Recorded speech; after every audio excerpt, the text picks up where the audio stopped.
Adanya aktivitas galian batu padas di tebing Tukat Os di Wewidangan Purbeji Belong, Banjar Klingkung, Desa Lotunduh, Kecamatan Ubud, Gianyar, dikeluhkan masyarakat lantaran dikhawatirkan dapat membahayakan serta tentunya menimbulkan kerusakan lingkungan.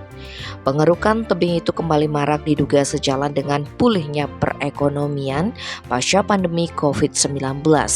Salah seorang warga yang enggan disebutkan namanya mengatakan bahwa menggeliatnya aktivitas galian batu padas membuat ia dan warga lainnya was-was sebab aktivitas itu bisa memicu terjadinya longsor seperti halnya yang sering terjadi di galian padas wilayah Tegenungan, Sukawati. Bahkan di Tegenungan, galian yang dipastikan tak berizin tersebut pernah longsor dan memakan korban jiwa.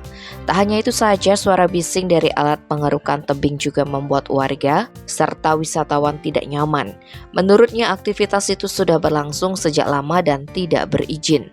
Sementara itu dikonfirmasi terpisah Perbakel Lotunduh Wayan Gunawan justru bertanya balik lokasi galian yang dimaksud.